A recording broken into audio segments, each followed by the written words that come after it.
Hello, and welcome to the SACC online orientation. My name is Pam Stoyer, and I'm the Director of School-Age Childcare and Community Programs for Delaware City Schools. This year, we thought we would try something different by recording some of this basic information and then inviting everyone to come to all staff meetings throughout the year to do a deeper dive into topics that are relevant and of interest to all of you. I wanted to introduce you to your team. Again, my name is Pam Stoyer. I also think many of you have met Beth McDaniel. Beth is our Assistant Director. Beth is responsible for pretty much all of the day-to-day operations of the program. She manages the requisitions and purchasing. She does the interviewing and hiring. She manages the timesheets and the daily income. So if you have any questions about any of that, feel free to reach out to Beth at any time. Tina Fleshman is our business specialist. Tina is responsible for processing the registration and tuition payments. She's also the front door to our program, so when parents are contacting the SACC office, Tina's the first person that they would speak with, and she can help them with almost any question or direct them to whoever they need to speak with. And then Brooke Decker is our 21st Century Grants Coordinator. She works in the administrative office part of the day and then out at the 21st Century program at Dempsey for the other half of the day. And Brooke's responsible for all of the reporting, financials, and grant data related aspects of our 21st Century grant programs. I also wanted to take just a moment to talk a little bit about the Family Resource Center. Lily Weiss is our program coordinator for the Family Resource Center, and this is an incredible resource that families may need to access during the year. We have several different services that are offered. We have the Pacer Pantry, which is an emergency crisis food pantry. Our diaper bank, so a family with young children can come and access the diaper bank and get a supply of diapers. We have utility assistance, application assistance. We have emergency crisis assistance, really typically having to do with housing-related crises. We have the weekend food program, so we send food home with students for the weekend. We have our summer lunch program, which is a free lunch program for students and adults. We are a host site for the VITA Tax Assistance Program during tax season, and we also are doing quite a bit of work on Latinx outreach in our community. And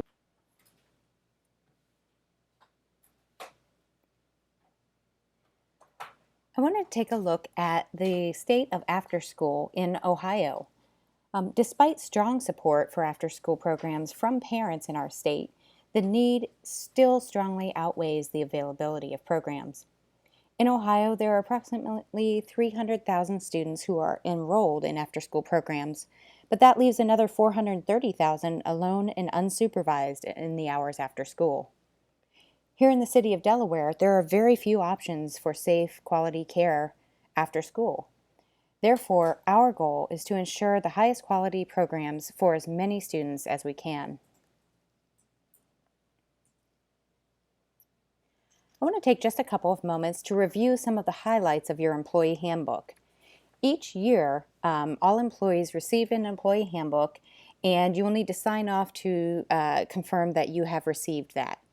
If at any point you need a copy of the handbook, please see your supervisor or visit the SACC office at the Willis Education Center. I wanted to start off by referring you to page 14 of your handbook, and there is a section regarding employee conduct. I just want to highlight a few sections of this category. Each SACC employee is an important member of a professional child care team. The families we serve will trust you and rely on your consistently high standards in setting an example of appropriate behavior while caring for their children. A respectful and loving attitude must be shown at all times. Employees are expected to perform the duties and responsibilities set forth in their job description to the best of their ability and with energy, enthusiasm, and a positive attitude. SACC employees create the first visible impression of the care, professionalism, safety consciousness, and quality of the SACC program. All employees are representatives of both the PACER SACC program and Delaware City Schools. Your words and actions, both at work and in the community, should reflect the highest goals and standards of both organizations.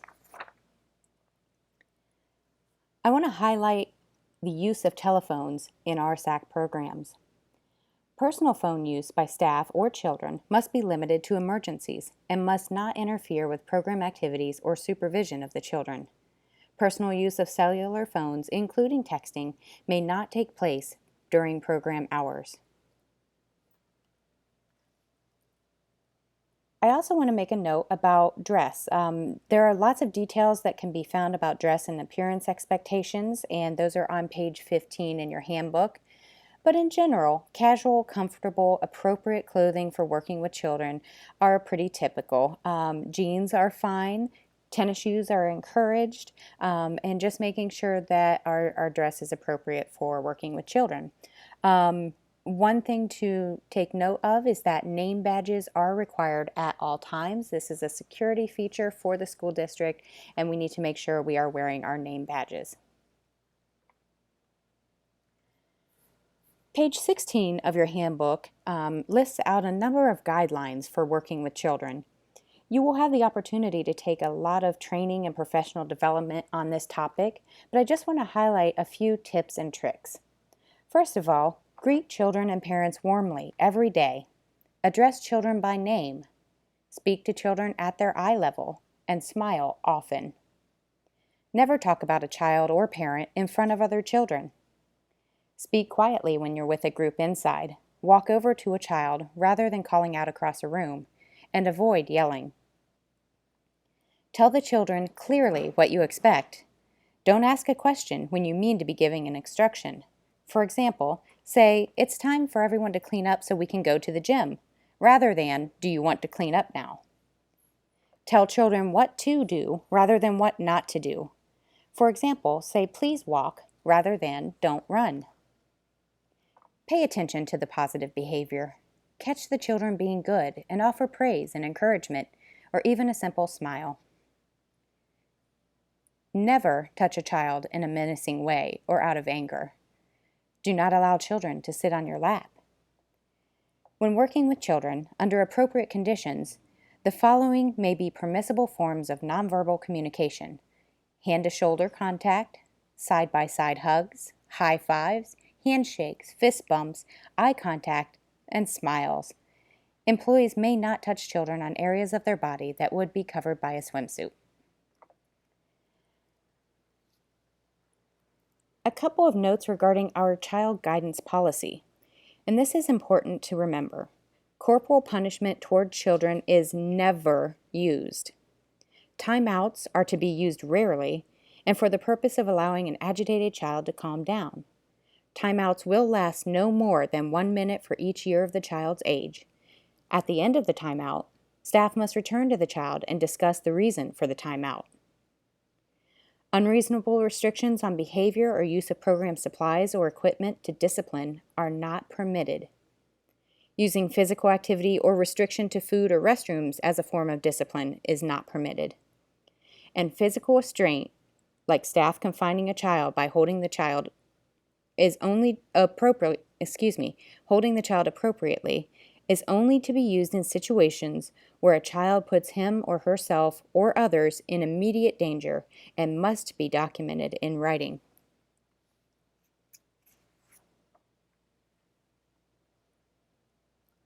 Safety and supervision. If you refer to page 18 of your staff handbook, there's a section on safety and supervision of children. To highlight a few key areas, all SACC employees must adhere to the required staff-child ratios of 1 staff to 18 students at all times, and may not leave the program area until appropriate coverage is arranged to ensure the safety of all children. Supervision should be active. Employees should keep children in their vision and move around or, quote, zone in large program areas such as the playground or gym in order to be able to observe all children. Employees should be aware of hidden areas in the program space, such as around corners and behind equipment, and be prepared to observe those areas frequently. Employees should never be left alone or go anywhere alone with a single child, out of sight or unobserved by other staff. Always have at least 1 other child or adult with you. When counseling children or medically treating children, another employee or the child's parent or guardian should be present. If this is not possible, keep the counseling session or conversation in the open where others can view you. One thing to note is that since our program is serving only school-age children may run errands or use the restroom without direct adult supervision if the employee knows where the child is at all times and the employee checks on the child every 5 minutes. You should be aware that crisis plans and first aid kits are located at each program site. Employees should become familiar with the location of the crisis plans and the first aid kits at your program. One note about social media. Social media is a very engaging part of our work, and the PACER SACC program does have a Facebook page and a Twitter page. Please do not post pictures of students in your program on your own personal social media. If you do have pictures of an exciting activity or neat creation that your students have completed, please send that typically by email or through our Google Drive to me, and I will use that to create posts on Facebook and Twitter, and we'll also check for a photography permission for the children that are in those pictures.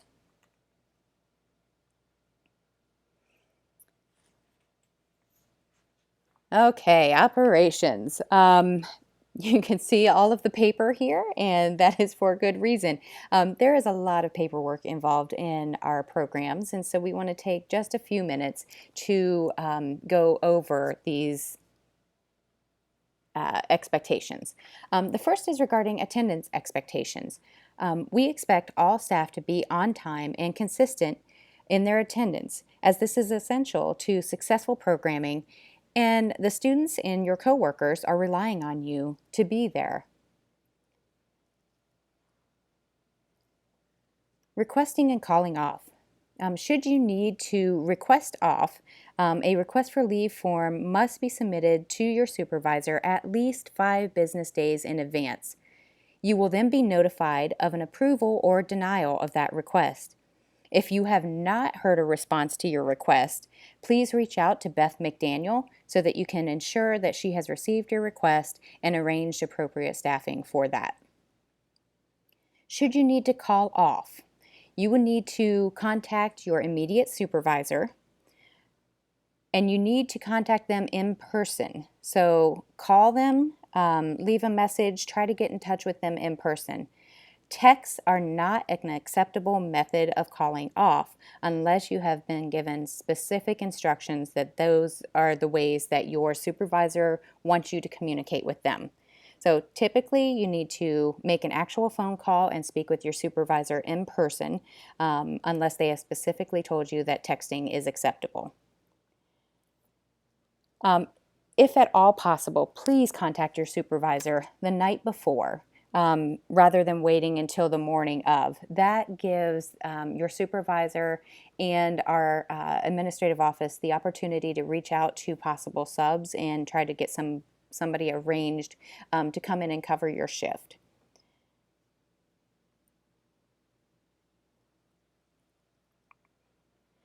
Observations and evaluations.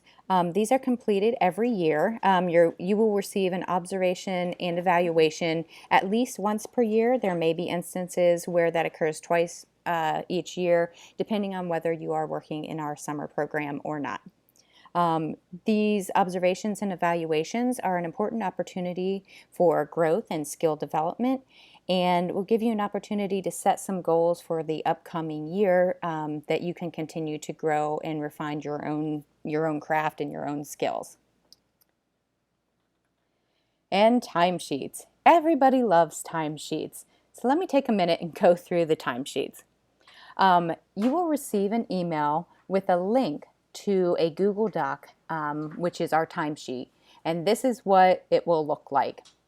When you click on this link in the email, you will receive a window that looks like this and says, would you like to make a copy of timesheet blank? And if you click make a copy, that will copy that document to your own drive. So it's no longer a shared document.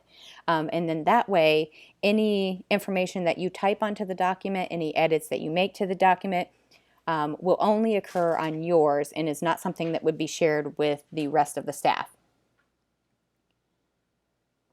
So once you click make a copy and then open the document, you'll see a document that looks like this. You will be able to fill in your name, your position, your building, and your supervisor or site manager. Your employee ID is very important, and it can be found both on your pay stub and on your photo ID that you receive from the district. If you're not sure what your employee ID is, you can reach out to Beth McDaniel or myself, and we can look you up in the system and tell you what your employee ID is. The pay period start date. When you type in the start date of the pay period, your timesheet will auto-populate all of the dates in these purple columns. Okay, so if you enter a start date here, it will auto-populate dates in this column here. You will type in your check-in time and your checkout time. It will automatically be calculated in this column. If you return in the afternoon, you'll have a check-in time and a checkout time, and it will be calculated in this column. Over here, it will calculate the total hours for your day. And then in this final column, you will make any notes regarding any leave time that you might be taking for the day. Excuse me. These purple columns, you should not type into. Okay? Do not type into the purple columns. Those columns contain formulas that are calculating the times that you're working and adding them up for you. If you type into these columns or delete the formulas that are in these columns, your timesheet will not work correctly and you risk being underpaid or not paid for the work that you've done. When you are completing your timesheet, before you turn it into your supervisor, please be sure to review. Make sure that your times are adding up correctly and that your total hours are adding up correctly.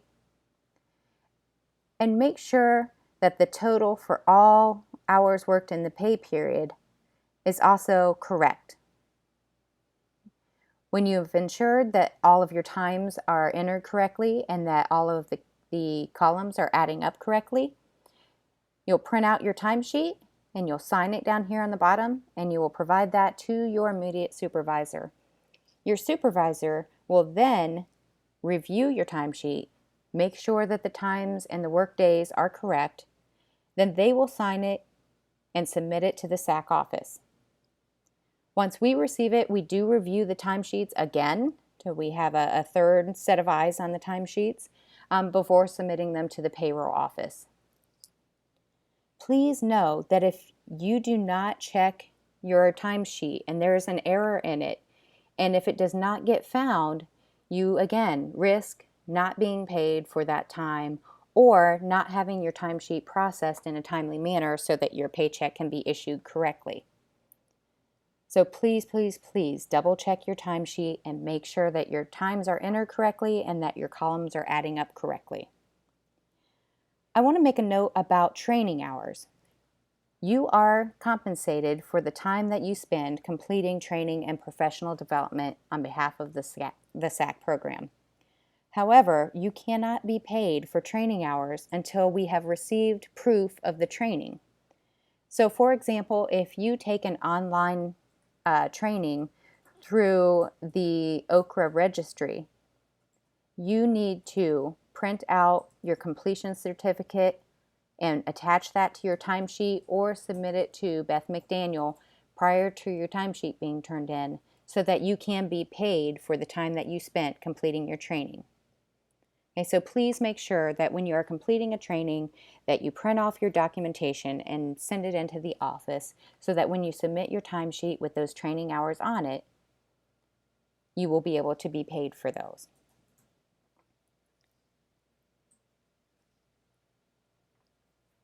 Okay, let's take just a moment and talk about documentation. Guys, in all cases, our documentation should be professional, factual, and avoid personal opinions, both explicit and implied. Yes, spelling and punctuation and grammar do count. And all documentation must protect the confidentiality of all the students involved. Behavior notification forms. The purpose of these forms is to provide information to parents without shaming the students. And so what we've done is created a form that provides you an opportunity to share information that has gone above and beyond. Just information that you want to make sure the parent is aware of. You can choose a minor incident, which might be a slight behavior or something that's out of the ordinary. Or you may encounter a major incident. And major incidents are the more severe behavior incidents or incidents that are recurring and repeated that have already been addressed before. So if you have some minor incidents that keep building up, that could also be a major incident. Please speak with your site manager if you have any questions about which category the information you want to share with parents would fall in. We did make a change this year to indicate minor incidents and major incidents instead of behavior concerns. The reason that we decided to change to minor and major incidents is to be consistent with the descriptions of behaviors that are being entered into the school's behavior database. So when a student has a behavior incident in school, it's classified as either a minor incident or a major incident. So this way we're being consistent with what's happening during the school day. You fill out all of the information at the top, indicate which type of notification this is, put a brief description of the notification, and then for minor or major incidents, you want to identify if a parent conference is requested, what rule or policy was violated from the handbook or from your PBIS rules that are posted at your site. Did an injury occur to the student, to another student, or not at all? And then any specific requests you might have for the parent or guardian. The person completing the form will print their name here. The manager will sign, and then the parent will sign the form when you provide that to them. Again, please make sure you're working with your site manager when you're completing a minor or major incident or providing information to the families. They can help you in determining, again, which category this falls into and what type of information needs to be contained in the description. Our ultimate goal is really to avoid any suspension or expulsion of the students. There are volumes of research at this point that show that suspension and expulsion don't really work to help improve behavior. And so this is why when we reach a second major incident, we are requiring a parent meeting because we really want to work closely with the parent or guardian to identify some strategies that we could use to help the student be successful in our program and avoid a suspension or expulsion.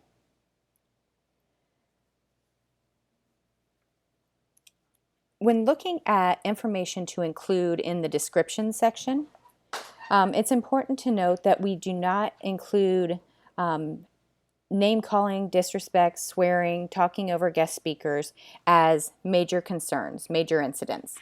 Those would be either informational or minor, and they do happen. So it is important sometimes to share that information with parents, but that would be more of either just an information or a minor. Major incidents include things like violence, threats of violence, suicidal or homicidal ideation, violations of weapons policies, and sometimes bullying.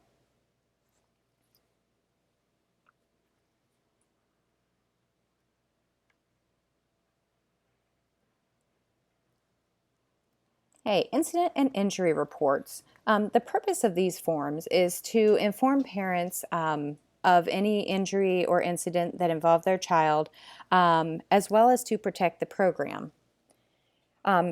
These forms need to be completed every time first aid is administered and every time for a head injury. Anytime there's a head injury in our program, we must contact parents to inform them that there was a head injury for their child. One of the things to note about this form is that it asks for not only the date of the injury or incident or illness, but also the time of the incident, injury, and illness. These are important in helping determine if there are particular times of day when there are injuries happening. It helps us in terms of data collection and identifying if there are any at-risk areas in the building or around the program site that we can take some preventative actions to reduce the number of incidents that occur there.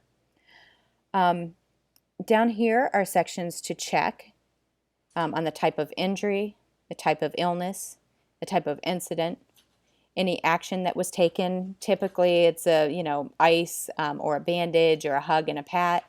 Where the incident happened, that again helps with data collection and identifying if there might be any particularly risky areas or times of the day.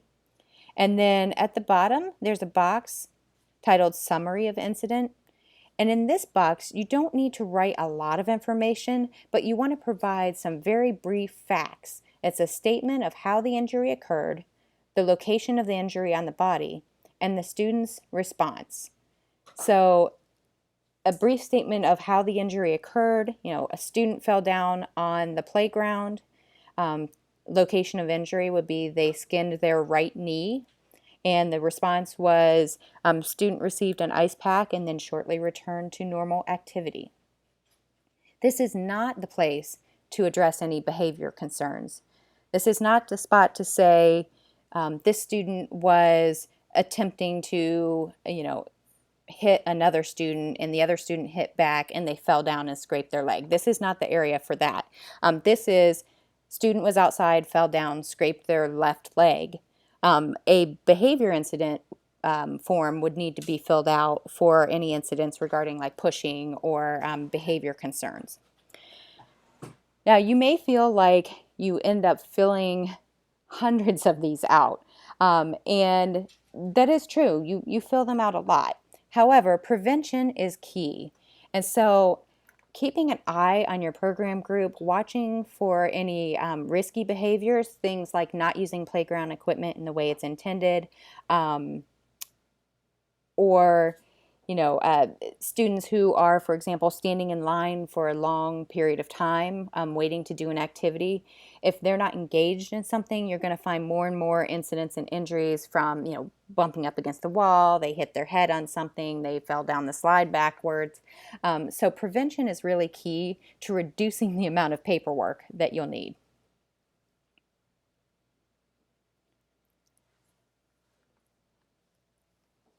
All PACE or SACC employees are bound by Ohio law to immediately report known or suspected child abuse or neglect. We are considered mandated reporters. The law also provides immunity from civil or criminal liability for those who make reports in good faith. Should you ever find yourself in a situation where you are suspecting child abuse or neglect of one of our students, please feel free to reach out to your supervisor for support in making a report to Children's Services. When you reach out to your supervisor, please know that your supervisor will not instruct you not to make a phone call. This is your phone call to make, and it is your responsibility to make the call. We will absolutely support you and help you to gather up the information that you will need before making a report and help walk you through the process. If you have any questions about this or aren't sure what your responsibility is, please reach out to me directly at any time.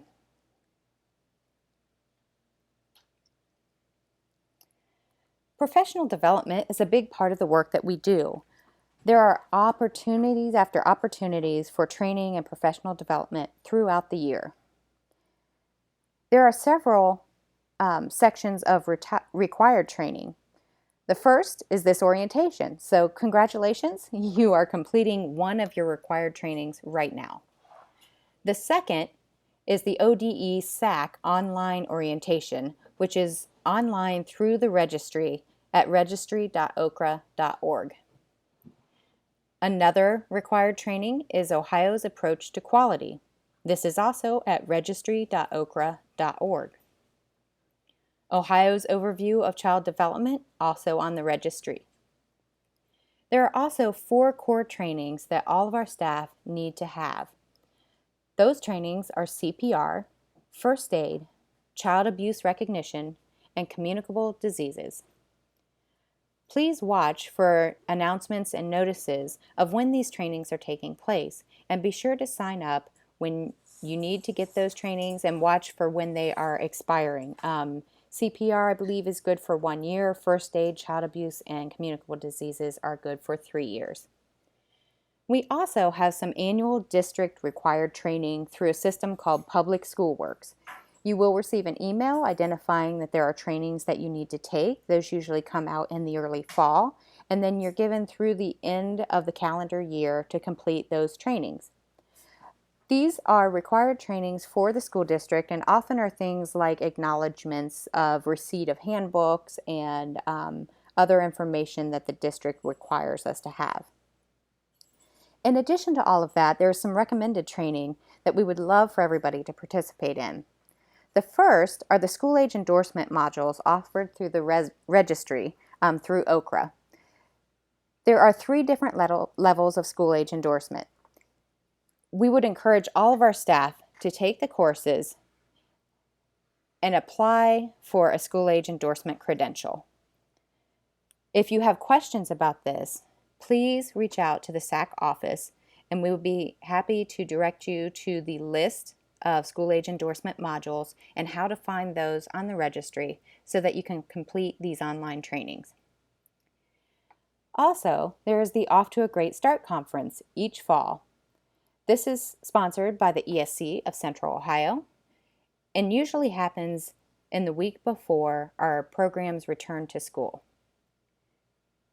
We will make an announcement in the spring asking who is interested in attending the Off to a Great Start conference. You send in your name if you are interested in attending, and then once we have a PO open to pay for registrations, that PO number would be sent back out to you so that you can register for the conference. The Best Foot Forward conference is sponsored by the Ohio After School Network. That conference takes place in February, so it's kind of a good mid-year refresh and re-energize opportunity. This conference is something that we offer to a few of our employees. We will put out a notice in the winter, and if you're interested in attending this conference, you need to respond and let us know. And then usually we do a drawing to select which staff are able to attend the Best Foot Forward conference. Another training that's offered in our community is Bridges Out of Poverty. This training is offered usually once or twice a year. It's an excellent opportunity to go and learn about poverty and the different levels of income inequality.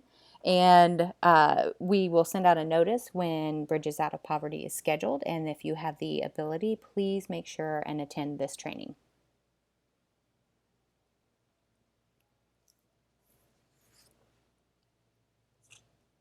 All right, so we wanted to share, almost there guys, I wanted to share some tips for positive behavior when working with children.